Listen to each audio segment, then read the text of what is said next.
Welcome to Tabernacle Talk. Tabernacle Talk is a Bible study podcast brought from Tabernacle Baptist Church in Essex, Maryland. I'm your host, Brian Self.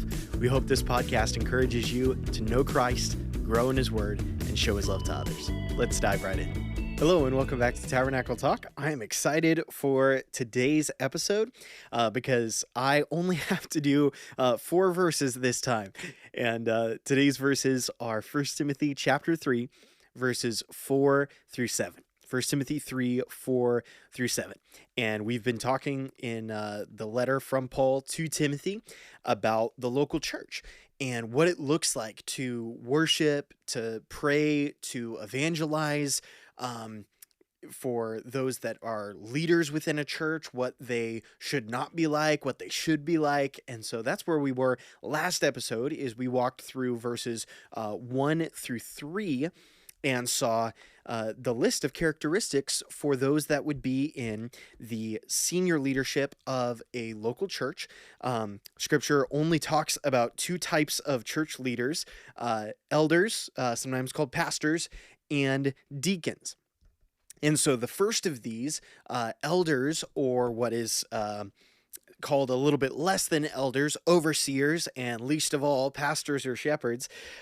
We read this in verse number 1. I'm going to read through into where we're at today. If you want any specification on any of the descriptions that are given of the kind of character that an overseer or an elder is to have, you can watch that last episode, or you can look over at my episode in Acts 20, or the one in 1 Peter 5, or the episode, the legacy episode that we did in Titus chapter 1 for more details on any of those. It says, if anyone aspires to be an overseer, he desires a noble work. An overseer, therefore, must be above reproach, the husband of one wife, self-controlled, sensible, respectable, hospitable, able to teach, not an excessive drinker, not a bully, but gentle, not quarrelsome, not greedy. And then here we have our verses for today. He must manage his own household competently and have his children under control with all dignity. If anyone does not know how to manage his own household, how will he take care of God's church? He must not be a new convert, or he might become conceited and incur the same condemnation as the devil. Furthermore, he must have a good reputation among outsiders so that he does not fall into disgrace and the devil's trap. So kind of the main thought that we're going to be looking at today from these verses is the fact that God has His church organized like a family. And in the church family, there are, if you will, church fathers. So here's what we're going to look at first then in verse number 4. So an overseer, a pastor, after all of these other characteristics that we've looked at, he must manage, he oversees his own family, his own household competently, and have his children under control with all dignity. Okay, here's what I want us to notice here first. There in the beginning of verse 4, to manage one's household competently. When you I'm sure you guys have seen this many times. When you have walked into some people's house and it is just mayhem, there is chaos. For you to walk into this person's home, you know this is just going to be a madhouse. That is not to be the situation with a person that would be an overseer or an elder of a local church. Instead, the kind of if you will, the kind of father, the kind of leader that he is in the home shows that he is capable of leading people, as exemplified by his own wife and kids. And during this time period, if you had any like household servants, that would also fall under your household. Can I ask you today, what is your house like? Is your house a place of chaos and disorder? Is your home a place where there is not peace or any sort of, I'll say, organization, not in a sense that often it's used nowadays of, is everything in its perfect box? And if you pick up an item, does it bring you joy? And have you removed all the items that don't bring you joy from your house? Not that kind of thing. But is your home a place where both you and those that you have over can find some peace? Now, that is a tough ask. I have toddlers right now, and so even with, well, I keep saying that. My daughter is 3.5, so she's almost out of the toddler stage. My son, at the time that this episode releases, he'll be like a week or week and a half away from turning 6 years old. So they're not really toddlers anymore. I got to stop saying that on the podcast. I've got young kids, and so they love making messes. And so actually that's meant for me, as I'm trying to manage my household competently, I am trying to help teach them, hey, when we play with toys, we put them back. When we take off clothes, it goes in the hamper, or, we fold them, we put them nicely into our bed so that we have our pajamas for that night. If there's trash, I got to make sure that I don't just say, well, Samantha or one of the kids will take care of that. No, I need to have that desire to take care of those things. Do you realize here, all of these things that we've been looking at for an overseer, these are all characteristics that all Christians should share. Every Christian ought to be self-controlled. It's one of the fruit of the Spirit. Every Christian ought to be hospitable. Every Christian ought to be not a bully, but gentle. Every Christian ought not to be an excessive drinker. All of these things are for all Christians. And those that follow that path of what Christians should be, those are the people that we look at to be our church leaders, not just those that make the most money, not just those that are the most charismatic, not just people that want to be leaders. What matters is our character. And so how we live, if you quite literally, how we live within our home plays a part in our character. And so do you view your home life as something that is valuable and important? Now, here what's not strictly in view is, the chaos of your home.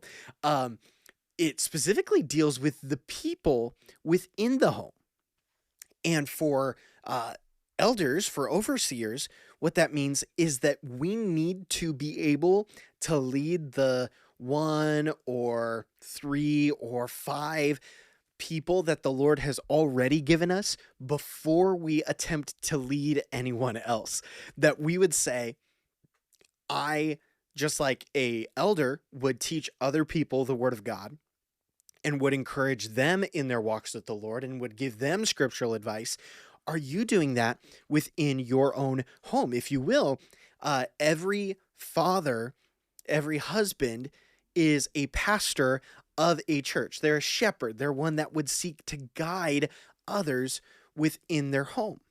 Or perhaps, I know of many people and friends that I've had over the years that they are women and their husbands either do not know the Lord at all or profess to know the Lord, but it doesn't actually impact their schedule, their words, their finances, any of that kind of stuff.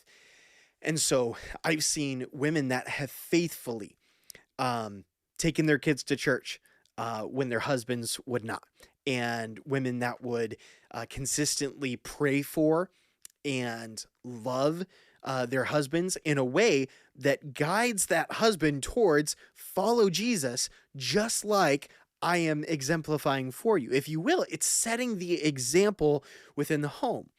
And so every father is called to be one that would guide and set the example for the home. That's not to say, like, women, do whatever you want. You don't have to be an example. No, you follow Jesus too.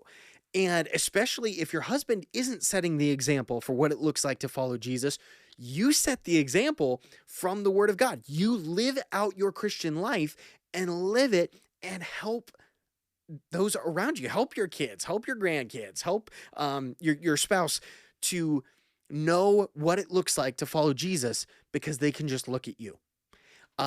That is here predominantly what is in mind as Paul tells this to Timothy. Someone that would pastor those that would be an elder or an overseer in their church. They are pastoring their family well. And that based on that case study, they can be trusted to pastor the larger church. I'll tell you guys just transparently, I was 26 years old when I came here to Tabernacle and began pastoring.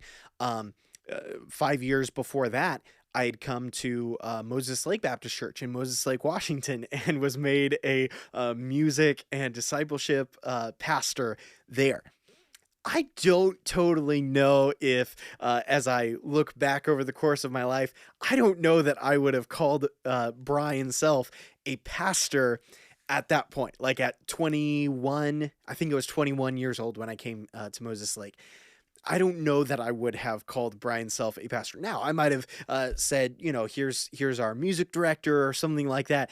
I don't know that anyone could have said, oh yes, Brian is pastoring his home very well at 21. Now, by 26, I had some kids. I had, been married for 5 years at that point. And so, Lord willing, there was able to be that fruit seen that people could say, oh yes, I do see he pastors his family well. Now, if a person is not married or does not have kids, this does not mean, okay, well, we really shouldn't consider them as a pastor, because if they don't have a household, how can we tell if they manage their household well? Well, this can go for maybe a person isn't married or doesn't have kids, but how do they interact with perhaps their parents, if they have siblings, nieces or nephews, or even within the church. You can have your spiritual brothers or sisters, or a man can be discipling some people, and you can just see through his life, he is already doing the pastoring work. He's already doing the leading by example in the Jesus way. He's already doing that. And so this is what Paul tells Timothy: find people that are trustworthy and competent to be able to lead others, beginning with their own home. No matter how gifted or charismatic a person might be, and a great orator, all of that kind of stuff, if he cannot lead his family, if they have no respect for him, if there is no obedience or respect from his children, if there is just total opposition and hurt from his wife, that she goes, okay, yeah, he talks all this stuff, but the way that he lives doesn't back this up at all. And so I don't want to mimic him, because I've seen the way that he truly lives. That should be a disqualifying thing that we would say, okay, that person, man, they are trying their best to follow Jesus. They are actually really good at explaining God's word, but because of what their home life is like, they would not be good at shepherding others, because right now they're not good at shepherding those that God has already given to them. So that's one consideration that we have. That's something that has to be prayerful. And frankly, I've seen that applied in various different ways across churches, like the way that a given church or a given group of elders will give that evaluation, and what amount of a person's leadership is on them versus how much is, okay, the people in their home. Me as a dad, I can't determine what Samantha is going to do. I can't make a choice for B or for Evelyn on what they are going to do each and every day. I can lead them. I can, with my kids, I can tell them what to do. I can have, consequences for specific actions or attitudes or words, and I can try and be consistent, but I can't control them. They're not puppets. And so, churches and existing pastors or elders will weigh differently how much is on the prospective elder, that they would say, okay, yes, he is doing what he's supposed to be doing. These people aren't receiving it well, but we can tell he is attempting to manage his household competently. So I say all of that. That is a really, really tough discussion. And so I want to encourage you, pray for your pastors, pray for your elders, as they have to navigate through some of these situations, as Lord willing, they continue to train up men, and as God brings more pastors, more shepherds on, that those are considerations that they have to make. So pray for your pulpit search committee, pray for your elders, whatever that looks like in your context, pray for them, and pray for your pastors, pray for your elders, that they would continue to manage their household competently, that they would faithfully shepherd those that God has given them, so that they are able to shepherd well all of the rest of God's family, which is exactly what verse 5 says. If anyone does not know how to manage his own household, how will he take care of God's church? I also wanted to mention there at the end of verse number 4 that he has his children under control with all dignity. That what is in mind here, knowing what I know about the Old Testament, is that you would not have what happened with Samuel. You wouldn't have what happened with, what was Samuel's predecessor's name? Man, it has totally skipped my mind. I'm going to go over to 1 Samuel chapter 1, because I know that's where it's found, but I cannot remember that guy's name. Eli, the priest Levi. So what is in mind here is that you would not have what happened with Eli, with Samuel, or with David. That in those stories, each of those men were good, godly guys, but their sons were wicked people who were actively sinning, that were, Eli's sons actually were committing sexual immorality within the tabernacle with women in Israel. It was just an awful, horrible thing that was taking place. So, but what we're told in those stories is that those fathers did not tell their sons no. There were no consequences for the actions that they were doing. And they had responsibility to constrain, to stop the evil that was going on. But they refused. And so here, what Paul tells Timothy is those that are going to be leaders in the church should not be like those guys. Instead, for as long as you have kids in your home, they ought to be under control. They can be told no. There can be consequences for their actions. So, want to encourage you, if you have kids, it is your responsibility to tell them no. It is your responsibility to have there be consequences for their actions. If there are never any consequences for your children when they do what is wrong, you are training them up in a bad way.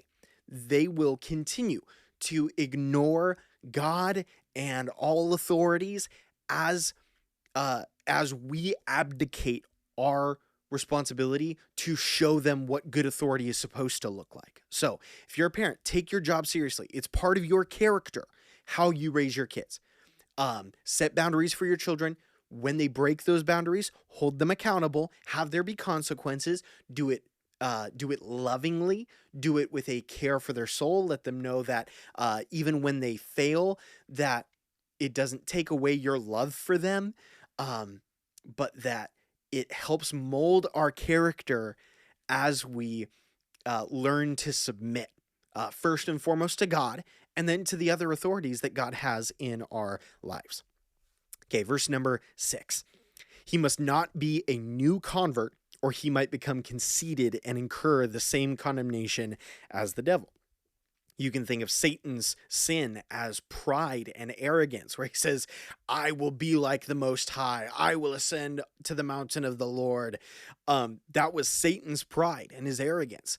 And so he was brought down because he thought that he was something special. And a lot of times when there's a new convert, they can be lifted up really fast into leadership if they're particularly charismatic or gifted, or they're able to learn a lot of the Bible quickly. And so people will put new Christians into positions of leadership or prominence, and it's really bad for their souls because they begin to think that they are someone special. I think that's all I'll say about that at the moment.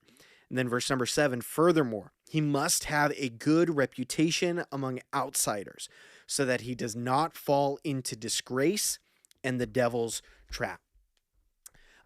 Our testimony towards outsiders, towards those that do not know Jesus, is important. When the outside world looks at Brian, they need to be able to say, all right, I might not agree with his Jesus stuff, but I do believe that he is genuine. I think he's wrong, but he's genuine. When the world goes, no, like they are fleecing those people. He is, actively sinning. He's, pursuing extramarital affairs. He stole from this business. He, lied on his taxes in this. When the outside world looks and they see someone that would be judged in the world leading a church, man, that brings reproach on the name of Christ. And so it's the reason why, like, if Brian ever screws up and does something that I should not do, my church should not be like, okay, well, how can we cover this up? How can we, kind of shuffle this under the rug? We really like our pastor. We'll keep him. No. For the sake of Jesus, throw me under the bus. And whatever I or any other pastor do, like, we are deserving of the condemnation that we get from the world when we choose to not follow Christ in our words and in our actions and behavior. It is really important because if we're going to reach the world, we should not be behaving or speaking in such a way that the world goes, man, that is super messed up. Like, this is a criminal. This is someone that is clearly in the wrong. And so why in the world would we believe the Jesus people when the Jesus people are embracing wickedness? There are a lot of weird applications people have made of that at times. One instance that was kind of in the news recently was one of the lay elders of a church in Minnesota serves in our immigrations and customs enforcement, and the church had a bunch of protesters that came in during a Sunday morning worship service and disrupted the church service because of the elder that just has a government job. And I saw some people that tried to apply this particular verse to that situation.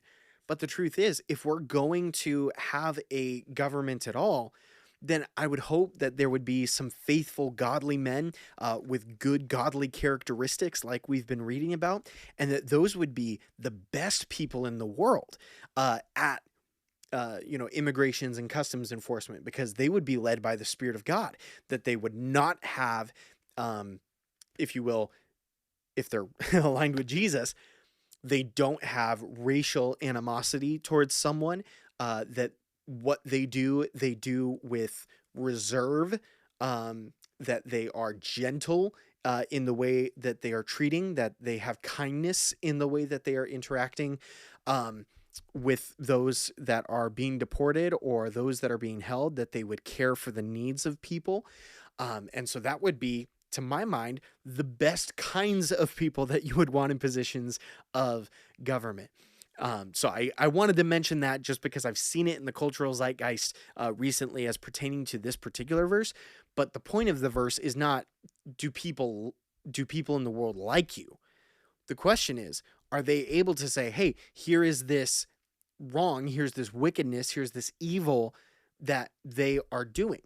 And especially in that situation, it was not, hey, he has taken this course of action, we saw this thing or that thing that he did. It's kind of a wholesale, we are against this division of the government, or we're against their placement right here, right now, in our state and in our city. And so we are going to disrupt a church because one of their elders serves in this capacity in our government. And certainly that should not be something that we ever do.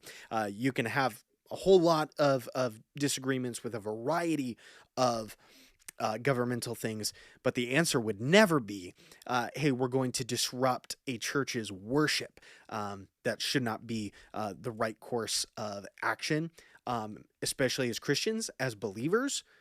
Jesus gives us what to do. Go and talk to that person. And as we do that, as we follow God's way, Lord willing, he is glorified and his work continues in some great ways.